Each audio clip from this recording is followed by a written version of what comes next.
Okay, hi, greetings. Karen Clay here. This is our second breath lesson in a series. This is called the balloon lesson. Helps you to cultivate a three-dimensional breath because our rib cage is a circumference. It's kind of a little bit like an accordion. Our whole torso is a little bit like a vessel. And so we work with the exhale and the image of an uninflated balloon that is slack and empty.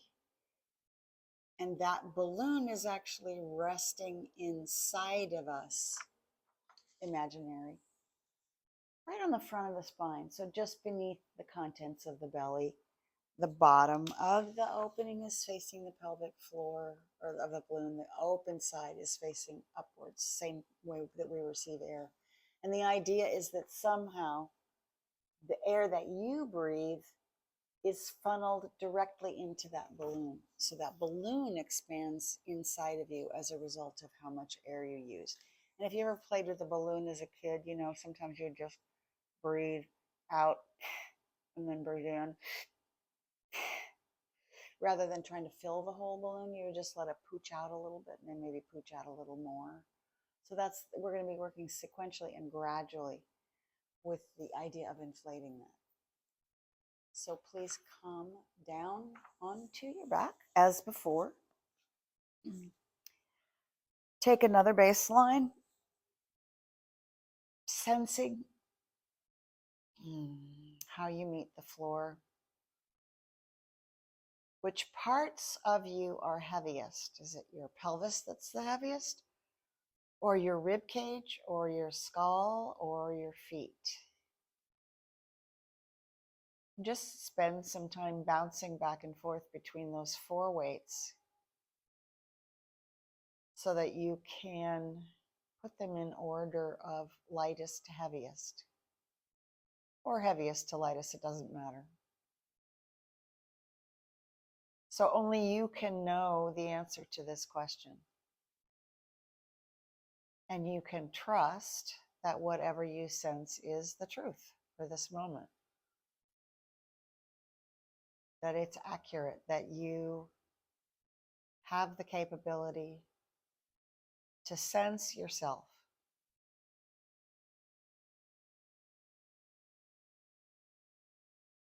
And so again, we'll take a baseline of the breathing. So is there any movement that you can see as a result of the natural breath in the belly? See, feel. Is it a lot or a little? Is it mostly in the front?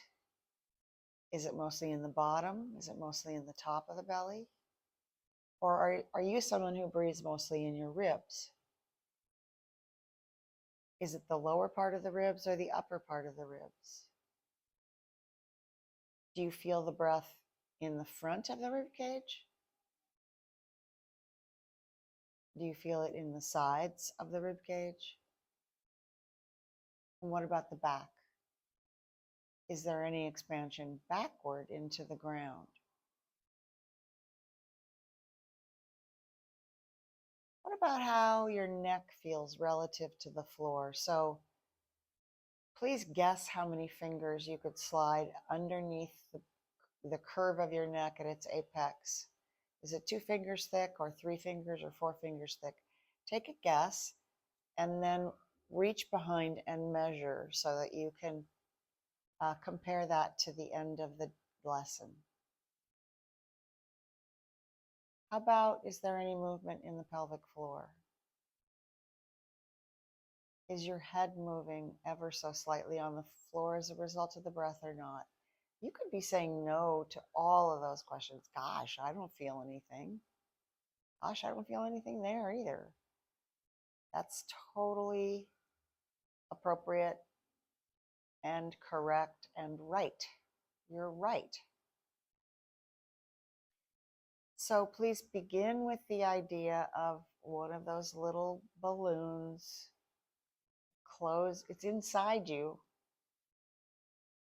It's underneath your intestines and on the front side of your spine. It's resting longitudinally, just like your spine, closed in towards your pelvis, open in towards your head, somewhere just beneath your belly button, or maybe slightly lower, slightly more towards your pelvis. So if your current inhale could somehow be magically funneled directly into the opening of that balloon, see how much it would poof open when you breathe into it. And unlike how you really blow up a balloon where you exhale to breathe in the balloon, we're going to think about the balloon inflating on the inhale, just like your lungs do. So how much would your natural breath right now inflate a balloon?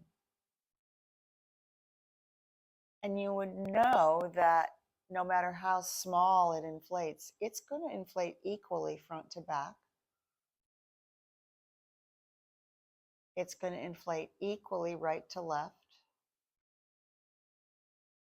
It's going to inflate equally down and up. So this is magical thinking. This is the beauty of an image.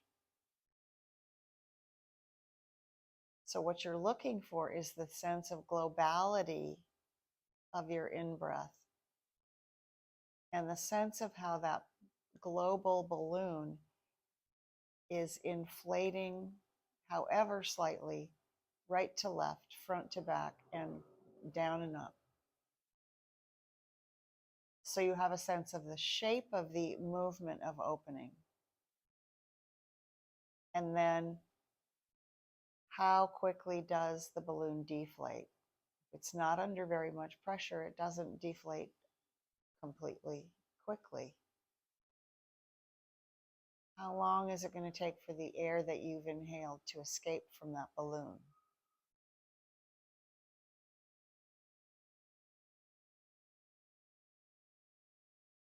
Now, gradually, the balloon is going to inflate a little more.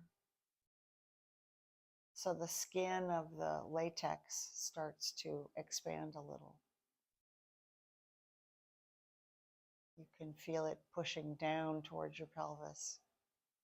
You can feel it enveloping your lower back from the front. You can feel it reaching into your pelvic floor, causing your pelvic floor to expand downward in the direction of your feet. And you can feel the balloon inflating, expanding upward into the diaphragm.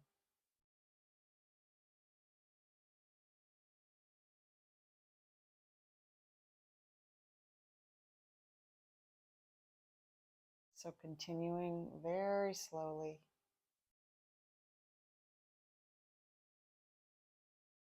Sometimes I'm not going to be talking while you're doing this. I'm still here.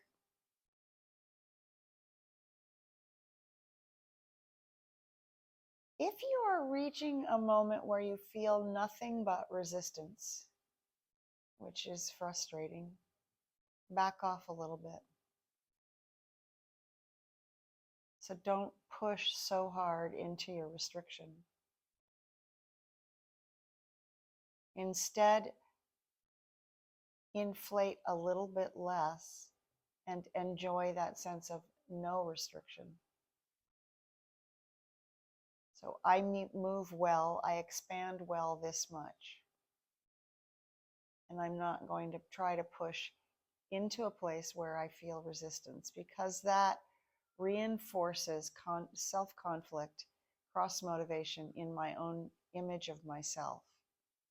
And that's extremely detrimental.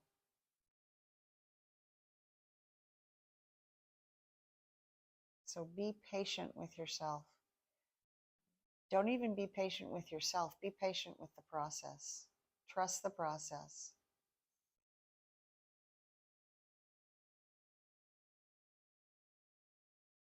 Sometimes if you wait and you wait and you wait and you wait and you're not frustrated and you're not pushing, something opens of or by itself, of its own accord.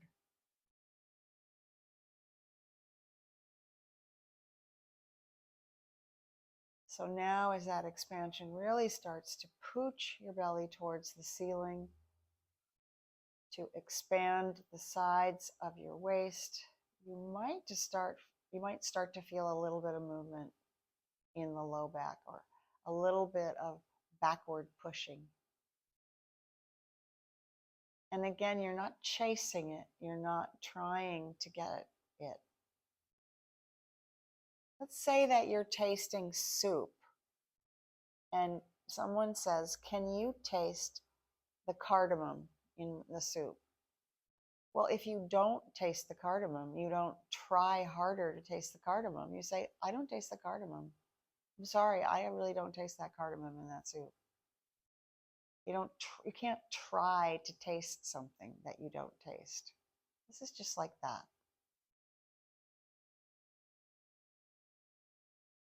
It means that you're trusting your nervous system. You're trusting your sensory feedback system. You're trusting what you sense. Just like you're trusting that the ground here is underneath you, supporting you as you do this process.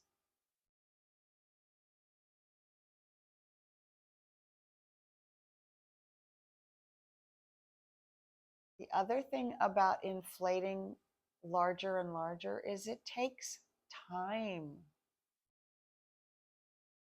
Maybe you get to a point where you're full and you can't go anymore. Sometimes if you just wait, something opens, and sometimes if you just wait, the only thing that happens is an exhale.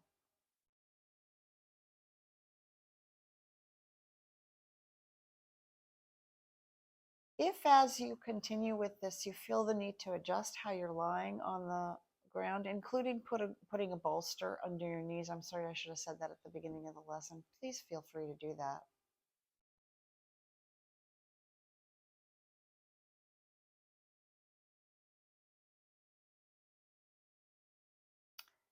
So now let's return to our baseline, letting go of all imagery and just noticing where you feel the breath and the movement that's the result of the breath.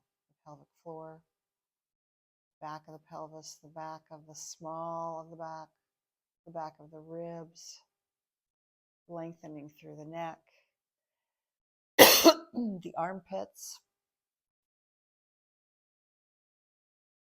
the belly, the upper ribs, the lower ribs. And once again, I'm going to leave you and let you stay here as long as you'd like in this state. Thank you so much for watching. We'll have another breath lesson next time. Thanks so much.